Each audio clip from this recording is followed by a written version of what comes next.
Todd and Abbe worked for 3 months to articulate and publicly share this story of wisdom, purpose, connection, and hope. This interview was recorded during the final meeting. This week on Beyond Stillness, Stories After Stroke, we welcome guest Todd Berreth. Today, Todd shares his powerful journey of perseverance, determination, and grit. He takes us through the challenges of rebuilding speech, the resilience required to reclaim his passions, and the deep lessons he's learned along the way. Join me as we dive into this story that proves perseverance isn't just about surviving, but it's about finding new ways to thrive. Thank you for joining us for part 2, Todd Berreth's interview. Beyond Stillness, Stories After Stroke is made possible by our guests and tax-deductible donations from friends and listeners like you. Join us in empowering stroke survivors with stories of wisdom, purpose, connection, and hope at www.beyondstillness.org. Hello and welcome to Beyond Stillness, Stories After Stroke. Stroke offers a powerful, life-changing shift in perspective. Each colorful memory creates a parable for life's greater teachings, a compass for journeys ahead, and inspired wisdom for unique growth. Beyond Stillness offers a moment of pause for storytelling and reflection.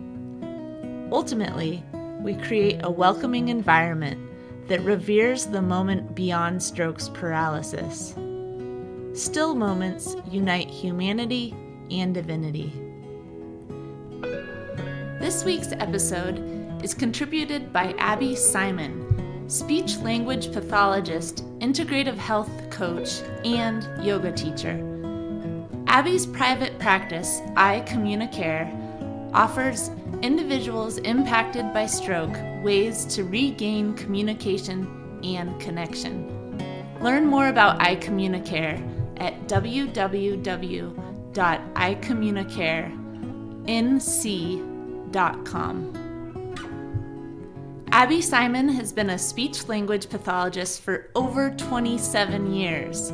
She uses her passion for helping people with aphasia and her health coaching certification to empower individuals to live a fulfilling life after stroke.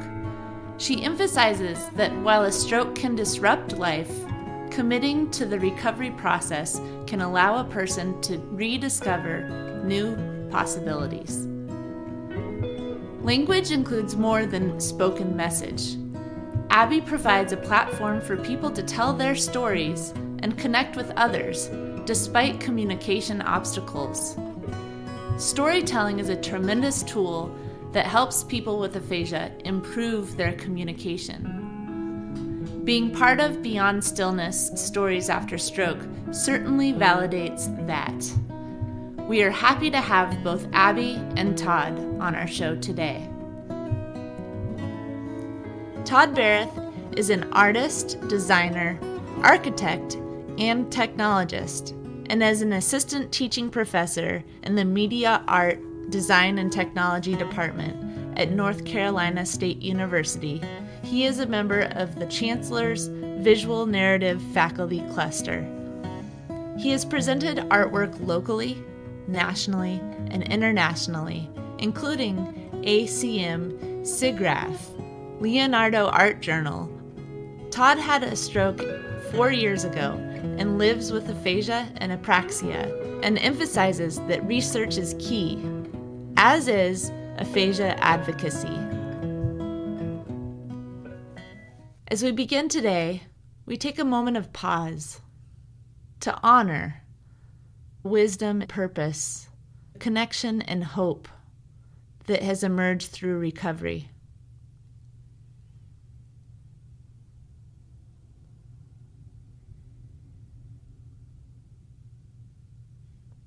And we give thanks. Now, Todd Berreth's interview.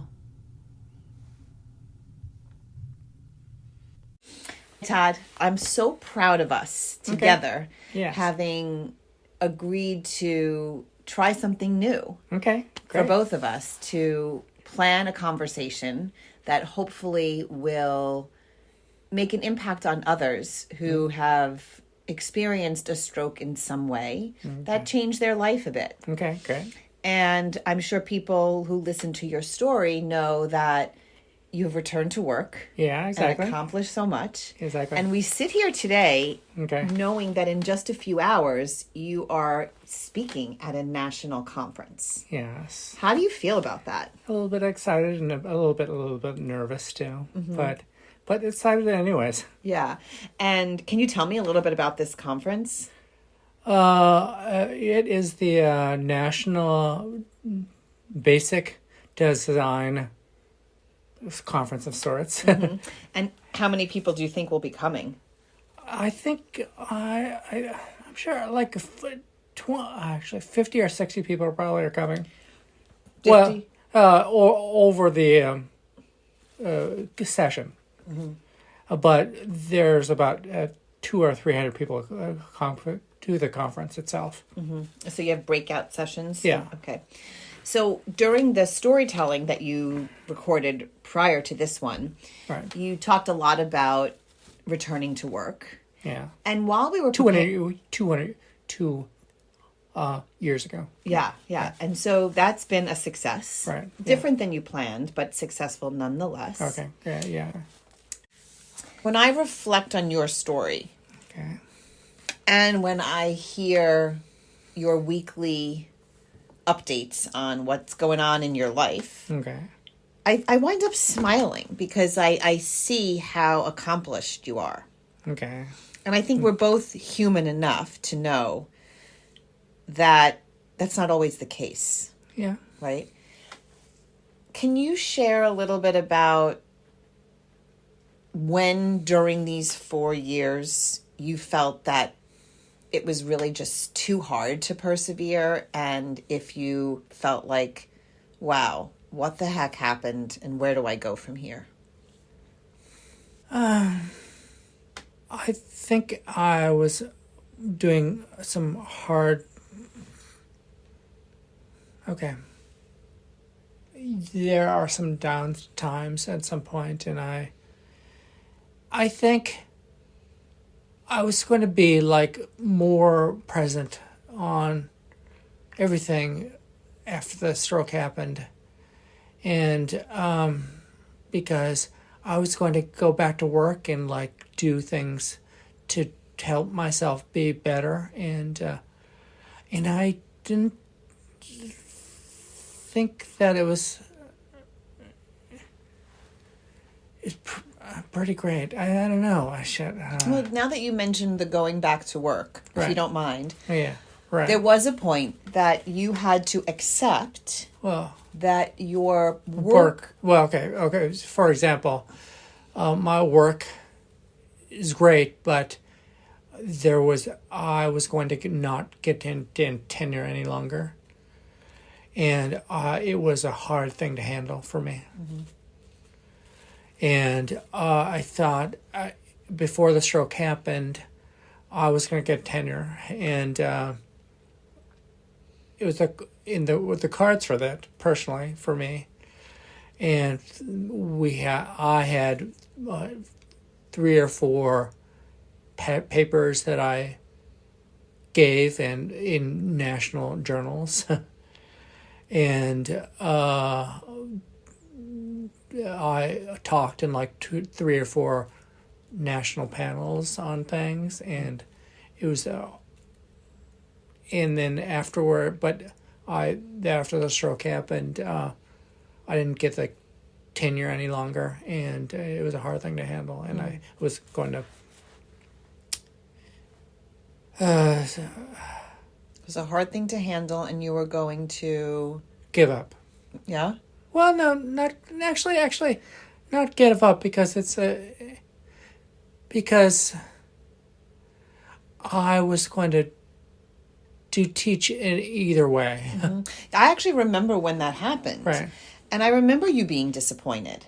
Yeah. And granted, I only see you. Well, once a week. Yeah, and I was pretty impressed with the way you bounced back from the new title you were going to then have at the university.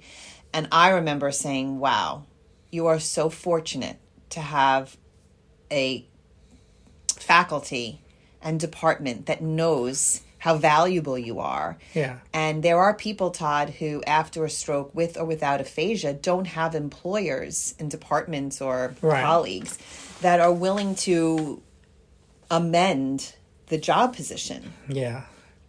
And so, like, for example, I teach asynchronously with 2 classes right now.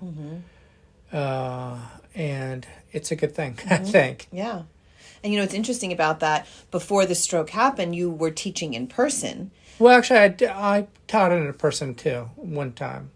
Online? No, in person. Oh, you mean since the stroke? Yeah. But now with all the advances, so many people teach online. Anyways, yeah. So it's not like that it's so different. It may have happened that way anyway. Right.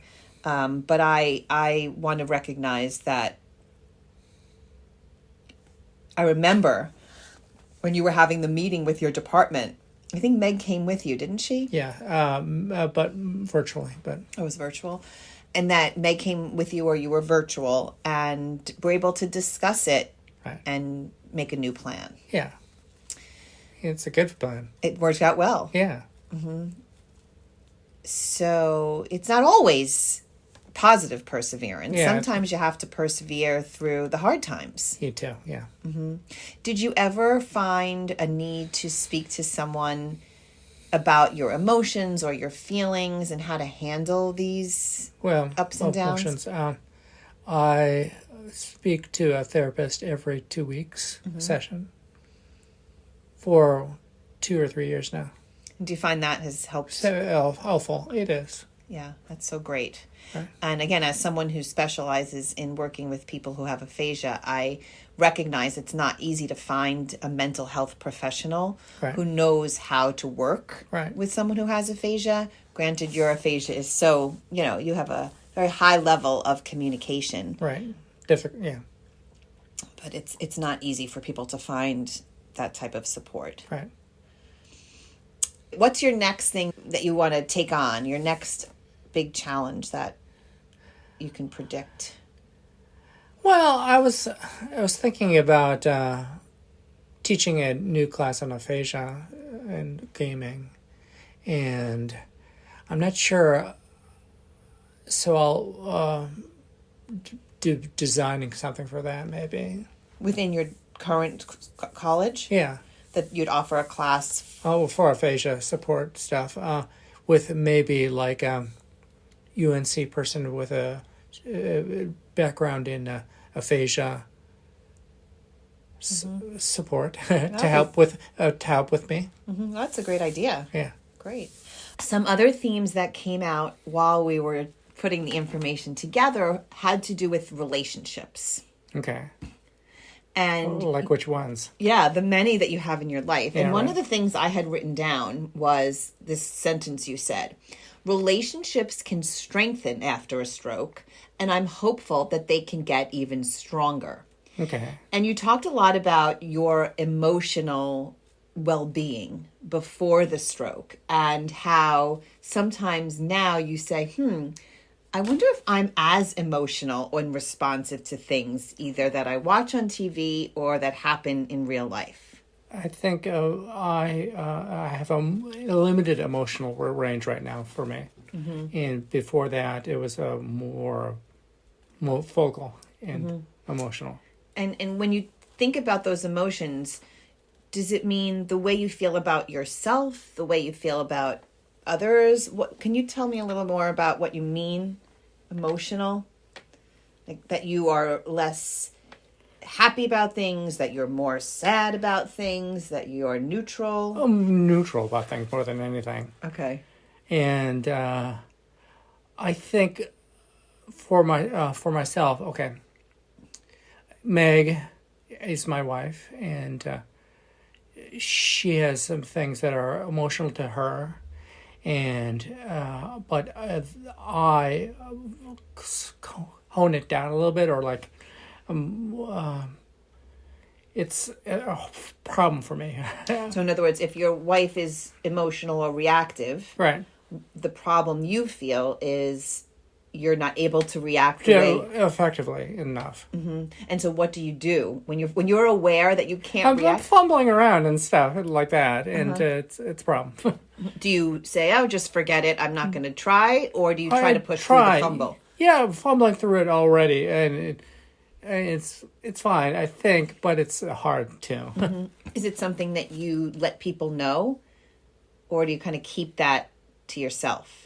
Just keep it myself, I think so. I just want to point out your use of the word fumble. Yeah, right.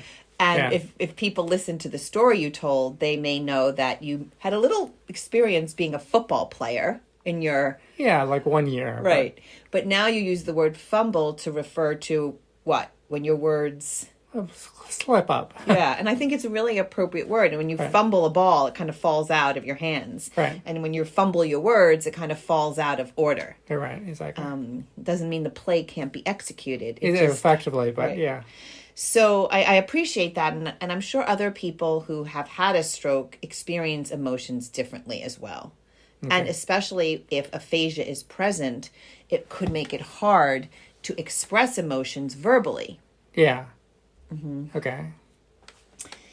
One of the other things, and when we were talking about relationships, you talked about the relationship that has gotten stronger between you and your brothers. Yes. Can you tell us a little bit about what caused that to happen? Okay.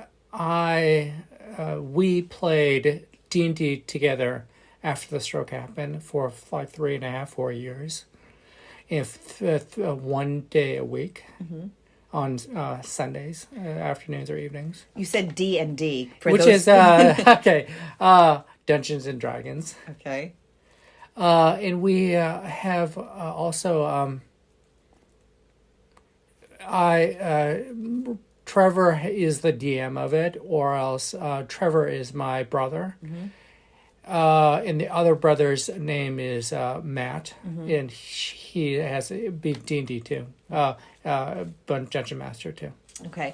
And prior to your stroke, did you have this weekly game together? No, I did not at all. And I think that's a really important thing to highlight, that after something traumatic, if you will, happens in one's life, and as I always tell people, a stroke doesn't just affect the person who had the stroke. It affects other people in your life. And yet, when that event occurred, your brothers, your family found a way to connect with you. Yeah. And still... And be stronger with each other. Yeah. Right. I mean, so that's the amazing thing. As a result of it, you've gotten this strength in your brotherly bond. Right. That may not have happened before. Yeah, exactly. We talked about, just regarding emotions, we talked about how supportive your family has been. Yeah. And Meg, my wife, is a dear person to me. so she's the main support Exactly. being. And also my kids too are so essential for me. Yeah, and I'm sure you are for them. Yeah. So. And how would you describe yourself? I'm not sure about that. Want me to tell you the word you said? Okay, great. You said, I would describe myself as maybe innovative. Oh, okay. Great, too. How does that word sound with you now? Yeah, that'd be great. When you think of being... but yeah, I think so. Well, today when you talk to 50 or 60 people, what are you going to tell them about that you've innovated or that you've designed?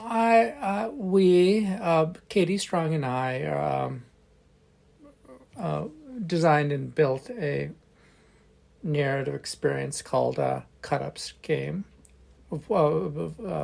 poetry game, and we did it to last year to the aphasia support community of sorts at Durham, and we did it to a class, a room setting with aphasia survivors. Yeah, So, yeah, people that have aphasia. yeah, exactly. And what did that cut-up process allow them to do? Well, for myself, I worked through the cut-up process a little bit, and then the people who had aphasia cut up some narrative storytelling things. Mm-hmm.